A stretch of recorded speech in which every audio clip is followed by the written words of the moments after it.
Not yet. Not yet, Mike. Not so fast, my friend. To quote the greatly. That's right. Now it's time for the real deal presented by Little Caesars.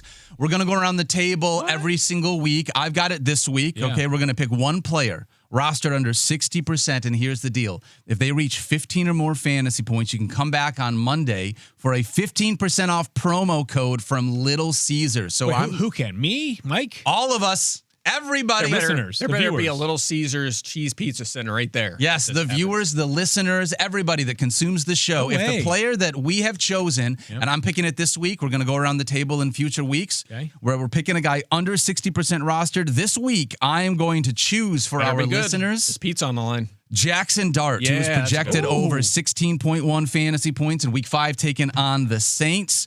If you remember what he did this last week, 10 carries for 54 yards and a rushing touchdown. Also did some things with his arms, but I was most excited about what he did with his legs. Both arms? It was mostly his right arm. I shouldn't have said plural arms. He danced with both arms. 19.8 fantasy points last week. The Saints have allowed the fifth most points to quarterbacks so far this year. In fact, all 4 quarterbacks the Saints have faced, Josh Allen, Kyler Murray, Sam Darnold, and even Mac Jones, have hit at least 16.5 fantasy points so far this year.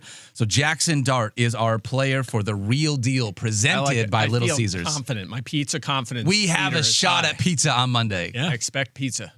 That'll be a lot of fun. That'll be hopefully if things go right, you guys can, that'll be a me thing. If things go wrong, you can blame me. I'm used to taking some of that after the Chase Brown call this year.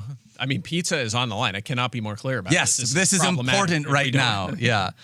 So that'll be a lot of fun. Jaxson Dart is our player for this week. We'll continue to see if hopefully everyone's going to root for him to get over 15.5 fantasy points. When I was young, I was on a basketball team and I was on the bench because I was not very good and I was very tiny growing up. But we had a year where our team was a powerhouse and we were undefeated. Wow. Never lost a game. I still have like the little trophy, which for me was like a participation trophy. I mean, technically I was on the team, but I would play when we were just, I got a lot of work in garbage time, put it that way. But if we scored 50, we got a pizza party. The coach would buy us pizza. Oh, that's so exciting. So there's a lot. Pizza is a good motivator in our life. It is. So, I love that. I agree. Yeah. So we could all use a little pizza.